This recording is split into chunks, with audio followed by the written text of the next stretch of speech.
Voler sur le lac d'Annecy, c'est ce qu'a proposé tout l'été la start-up Seabubble. Non, elle ne fabrique pas des avions, mais des hydroptères électriques. On part à la découverte de ces drôles de petits bateaux volants. Bienvenue dans En route pour demain. En route pour demain.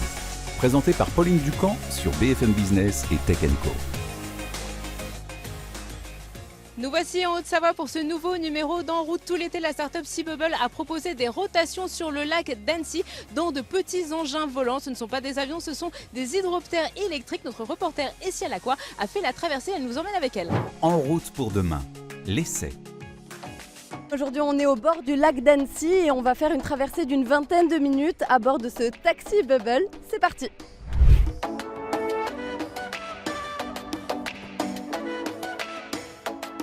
Du 1er juillet au 31 août, ces petits bateaux volants de 5 places ont accueilli des passagers pour un trajet entre Annecy et Verrier-du-Lac.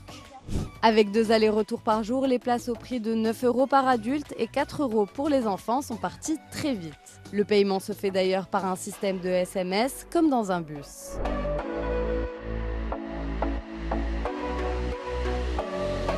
À bord, le taxi Bubble prend son envol quand il atteint les 6 nœuds, environ 10 km/h. Il vole ensuite à une trentaine de centimètres au-dessus de l'eau. Alice est venue tenter l'expérience avec son fils. Tu sens qu'on se soulève? C'est comme un décollage. Ah non, on sent plus les vagues, c'est qu'on touche plus l'eau là. C'est tout doux. Et quand il fait trop chaud, le trajet peut même se faire porte-papillon ouverte.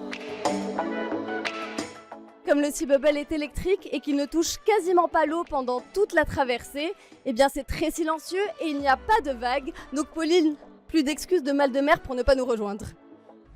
Ok Essia, je suis sur un autre bateau, je te rejoins dans un instant, mais avant j'avais une petite question. Comment ça fonctionne un taxi Bubble? C'est comme ça qu'on appelle ces petites bubbles à 4 places. Tu es allé rencontrer l'un des pilotes qui nous explique tout.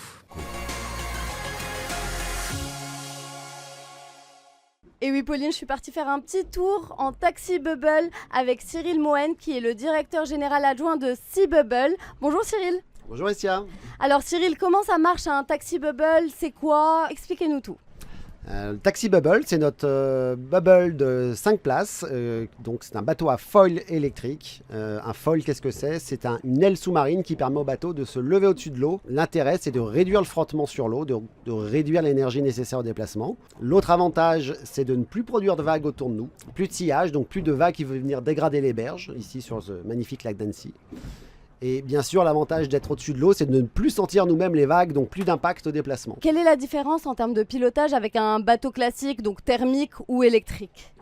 Alors le pilotage est très simple, hein. On a un pilotage qui est très apaisé puisque le pilote en fait, se contente d'accélérer à une certaine vitesse, autour de 7 nœuds, le bateau va décoller automatiquement grâce à notre logiciel de gestion de vol. Il suffit ensuite bien sûr de choisir son cap et de contrôler sa vitesse. Quelle est la distance maximum que vous pouvez faire avec ce genre de Seabubble et la vitesse maximale aussi? Alors sur ce modèle ici qu'on utilise donc dans le cadre de la ligne pilote du Grand Annecy, on a environ 1 heure d'autonomie à 12 nœuds, donc environ 12 000 d'autonomie, environ 20 km. Et sur le modèle qu'on développe actuellement, donc le même modèle mais avec les batteries en plus, on aura environ 1h30 d'autonomie. Pourquoi cet aménagement avec 4 sièges comme une limousine un peu? Effectivement, donc c'est un aménagement qui est atypique dans le nautisme, que ce soit sur ce modèle ici de 5 places ou sur notre 12 places. En fait, on a pris le parti de faire une capsule qui peut ou pas se fermer. Nos clients dans le monde entier opèrent dans des pays où il peut faire chaud, froid, beaucoup de pluie. Donc on a pris le parti d'avoir des capsules qui se ferment pour le confort des passagers en fait essentiellement. Et est-ce que vous pouvez me décrire un peu le tableau de bord qu'on a sur ce Seabubble? Oui, alors vous avez eu le tableau de bord tout à l'heure, hein. C'est une tablette qui reprend les informations indispensables au pilotage et au vol du bateau. Donc vous avez bien sûr la vitesse, le cap et l'altitude de vol. Hein, on était environ à 30 cm au-dessus de l'eau. Ça permet simplement au pilote de vérifier que le bateau vole à sa bonne altitude. On a également la consommation électrique instantanée et le pourcentage de batterie restante. Voilà, donc c'est en fait des informations minimum mais indispensables pour le pilote. Merci beaucoup Cyril Mohen. Merci Essia. BFM Business et Tech Co présente En route pour demain, l'invité. Durant tout l'été, entre les bubbles et les bâtons pontons électriques, Sea Bubble a transporté plusieurs milliers de passagers et l'entreprise fourmille déjà de nouveaux projets. Mais pour ça, on va en parler avec Virginie Sera. Bonjour Virginie. Bonjour Pauline. Virginie Sera, directrice générale de Sea Bubble. Quel bilan vous tirez de ce premier été à vocation commerciale sur le lac ? Alors on est très heureux, on a eu beaucoup d'actualités effectivement cet été. La première actualité, c'est suite à l'homologation, donc on est le premier hydrofoil électrique homologué pour le transport de passagers. On a pu enfin rentrer en exploitation. Alors en exploitation de deux manières, à la fois avec du privé, des entreprises privées, et aussi du service public. Et ça c'est extraordinaire parce que le fait d'avoir le Grand Annecy qui est passé cette commande de ligne pilote décarbonée zéro émission, ça a permis de enfin mettre notre innovation au service du grand public. Et puis, on a pu faire l'essai de notre nouveau modèle aussi, qui est un modèle plus grand, 8-12 places, que vous voyez derrière.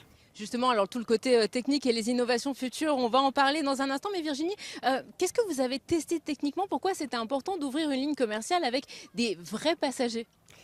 Alors, il y a plusieurs points. C'est que déjà, c'est une différence de faire un dessin, un prototype, et puis d'avoir un bateau en exploitation 7 jours sur 7. 8 rotations par jour sur cette ligne pilote entre Verrier-du-Lac et Annecy, ça pousse vraiment le bateau dans ses retranchements. Et c'est important, puisqu'on va le vendre après à des opérateurs de bateaux. On a déjà des demandes pour ça. Il faut qu'on les teste nous-mêmes pour pouvoir améliorer notre produit et puis avoir ce retour client qui est hyper important. L'expérience client est au cœur de notre développement. On met la technologie au service de cette transition énergétique pour offrir des bateaux zéro bruit, zéro vague, zéro émission. Néanmoins, le bénéfice est immédiat pour le passager. Oui, ils le font, on est dans un cadre exceptionnel à Annecy, il y a une vraie volonté de décarboner le lac, mais quand le passager a l'habitude d'avoir un bateau thermique qui fait du bruit, on a l'odeur du gasoil, etc., on a le mal de mer, de pouvoir avoir le retour, enfin nous, notre intuition, c'est que c'est une expérience qui est vraiment exceptionnelle par rapport au bateau classique. D'avoir ce retour des clients, voilà, c'est extraordinaire. Et on a eu en 10 jours, quand on a ouvert les réservations, on était complet. 98% de taux de remplissage sur la Sea Bubble. Donc on voit qu'il y a un vrai attrait du public pour ce type de solution. Cet attrait, on l'a vu, on a passé une demi-journée avec vous. On voit les gens qui viennent discuter, qui posent des questions, qui veulent faire plusieurs voyages. Après Annecy, c'est quoi la suite de l'aventure Sea Bubble ? On va vous retrouver dans quelle ville, dans quel pays, dans les prochains mois et l'été prochain ? Alors là, en fait, on a mis les premiers bateaux sur le marché en exploitation. Après, il y a une étape de trouver les bons partenaires qui vont nous permettre de dupliquer ce qu'on a fait, de recommencer ce qu'on a fait à Annecy. Il y a tout un écosystème qu'il y a autour. Alors, pour les gens, ça paraît une évidence, c'est très facile de mettre des bateaux électriques sur l'eau. Mais non, en fait, il y a quasiment 10 ans de retard par rapport à la mobilité terrestre. Donc, il faut faire évoluer la réglementation. Et on est très heureux de ces premières réglementations et de cette première homologation. Il faut pouvoir électrifier les pontons. Là, on est à Doussard, à Verrier-du-Lac. Ça y est, enfin, on commence à électrifier les pontons. Donc, en fait, tout cet écosystème est vertueux et permet le développement d'usages décarbonés. Donc, des contrats, des partenaires à trouver. Vous avez signé des contrats avec qui, Virginie, aujourd'hui ? On a une dizaine de contrats en fait à l'international, en Europe ou au Moyen-Orient ou aux US. Il y a vraiment cette volonté de décarbonation un peu partout dans le monde. L'idée, c'est de trouver surtout les partenaires qui vont être capables d'accompagner sur cette réglementation, sur l'électrification des pontons. Cette bulle que vous voyez derrière, elle a une hybridation et est conçue aussi pour accueillir l'hydrogène. Donc vous voyez qu'on est au tout début de l'électrification sur batterie. Donc après, il faut préparer l'écosystème hydrogène. Donc pour nous, les partenaires qu'on a sélectionnés, c'est des partenaires qui sont capables de nous accompagner derrière en maintenance, dans le développement de l'écosystème, etc. Donc voilà, dupliquer ce qu'on a fait à Annecy. Effectivement, là où il y a des lacs, des fleuves, des rivières, des zones protégées maritimes, des baies, ce nouveau mode d'engins volants qui ne font pas de vagues est quand même assez extraordinaire. Et Paris, parce que les Sea Bubbles, c'est vrai qu'au début de l'aventure de l'entreprise, il y avait eu des tests à Paris. Est-ce que du coup, ça pourrait être peut-être pour les Jeux Olympiques, où il y a une volonté aussi de proposer des services de mobilité qui sont différents, on pourrait retrouver vos petits bateaux volants sur la Seine? Alors pour l'instant, on n'a pas de discussion avec Paris en particulier. Néanmoins, effectivement, pour les JO 2024, c'est une magnifique vitrine pour pouvoir montrer ce que la France est capable de faire en matière de technologie. C'est pas dans les papiers, mais promis, je vous informe. Enfin voilà, il y a des discussions en cours, mais je vous informe quand ce sera fait. Du coup, on reviendra certainement à Annecy. Annecy, d'ailleurs, c'est votre base, hein, vous êtes installé là, vous faites les tests sur le lac. Est-ce qu'une future usine pourrait aussi faire sens autour de ce lac qui vous a accueilli pour vos débuts? Alors, on est dans de l'industrie. Donc l'industrie demande quand même d'avoir des fonds assez conséquents pour pouvoir passer l'échelle de l'industrialisation. C'est tout notre enjeu. On a démontré qu'on était capable de porter nos produits vers la réglementation, de les porter vers l'exploitation commerciale, de développer de nouveaux modèles. Maintenant, il va falloir aussi trouver les fonds qui permettent de passer l'échelle industrielle, soit avec des partenaires industriels qui auront déjà l'outil industriel. Nous, on est capable de faire une dizaine de bateaux par an dans nos ateliers à Saint-Joriot, mais vraiment de changer d'échelle ou de construire effectivement une nouvelle usine. Là, derrière nous, on a un de vos nouveaux projets, hein, c'est ce bateau, on l'a vu en test ce matin sur le lac d'Annecy, donc c'est un bateau plus gros, là on peut accueillir jusqu'à 12 personnes à bord. Quand est-ce que vous allez l'utiliser avec du public? Est-ce que vous pouvez nous développer un petit peu voilà, et la technologie de ce bateau et les utilisations commerciales qu'on va pouvoir trouver dans les années à venir? Alors, on pourrait très bien imaginer avoir la ligne pilote avec effectivement le bateau plus grand. Vous l'avez vu avec le 4 places. Et aujourd'hui, si le Grand Annecy n'avait pas eu cette volonté de commencer la décarbonation avec une première étape en disant il y a des bateaux pontons électriques, il y a la Sea Bubble 4 places qui sont disponibles, commençons à construire cet écosystème pour pouvoir offrir le développement et l'émergence de cette transition énergétique, on n'aurait pas pu faire ça après. Et ensuite, effectivement, on va pouvoir mettre des bateaux à plus grande capacité. Quand on parle de mobilité, c'est intéressant d'avoir de la plus grande capacité. Mais bon, il faut d'abord commencer par quelque chose de plus petit pour pouvoir fiabiliser quelque chose de plus grand. Là, aujourd'hui, vous travaillez avec des partenaires pour justement mettre en place une station hydrogène, puisque le but, c'est que justement, il soit électrique et aussi fonctionnant avec de l'hydrogène. Ça, c'est en cours de discussion. C'est plus compliqué que d'installer des batteries sur les pontons, ce qui est déjà pas forcément simple, enfin, des bornes de recharge sur les pontons. Alors, la technologie avance assez rapidement pour tout ce qui est recharge, etc. Au niveau du terrasse, c'est déjà implanté d'ailleurs dans la région Auvergne-Rhône-Alpes. C'est vrai qu'ils sont assez, on est assez pionniers dans le domaine. Sur le maritime, on est un peu en arrière, mais des solutions existent et nous, on est capable d'accompagner ces solutions sur une offre globale en fait, avec Sea Bubble Mobility Solutions. C'est ce qu'on a proposé. On accompagne les agglomérations sur une solution globale de réglementation, d'installation des infrastructures et d'accompagnement du bateau. Avec Essia, notre reporter, Essia Lacroix, on a vu sur le site, on peut réserver nos places pour faire un trajet sur le lac. On peut aussi commander un bateau, alors commander sa propre Sea Bubble. Alors, ce que vous vendez aux particuliers, combien ça coûte aujourd'hui si je veux acheter une Sea Bubble? Alors, si vous voulez, vous pouvez acheter une Sea Bubble. Donc, c'est à partir de 290 000 €. Donc, il y a un prix qui est légèrement supérieur en étant en électrique, qui correspond à peu près au marché. Surtout, ce qu'il faut voir, c'est le coût global d'exploitation.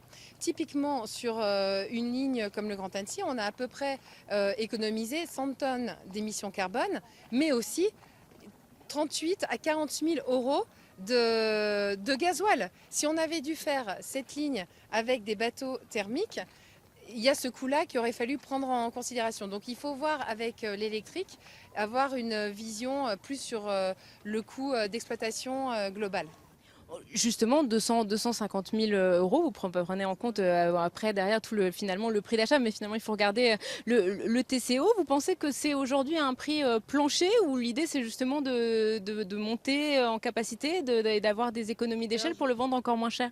Alors là, évidemment que pour l'instant, sur des petites unités, il y a tout le travail de l'industrialisation qui est derrière, qui est la réduction des coûts pour pouvoir offrir. Maintenant, on est sur un marché qui commence à s'ouvrir en électrique, sur les hydrofoils qui commencent à s'ouvrir. Donc, ce n'est pas le particulier qui va prendre son bateau, c'est avant tout des opérateurs de bateaux qui veulent avoir une offre différenciée, zéro émission à l'usage, une expérience client de vol extraordinaire. Là, on a tous les grands hôtels. Voilà, via Love T-Bubble Academy, on propose aux entreprises ce type de prestation. Et là, c'est vraiment intéressant. Et on voit que les gens sont prêts à payer un prix supérieur pour profiter d'une expérience client exceptionnelle. Virginie Sera, on se donne rendez-vous dans quelle ville l'année prochaine pour tester une nouvelle expérimentation Sea-Bubble? Je ne sais pas, mais en tout cas, vous pouvez déjà revenir à Annecy. Mais j'espère une autre en France et à l'international, ouvrir l'international. Merci beaucoup Virginie d'avoir été avec nous aujourd'hui. Virginie Sera, directrice générale de Sea-Bubble.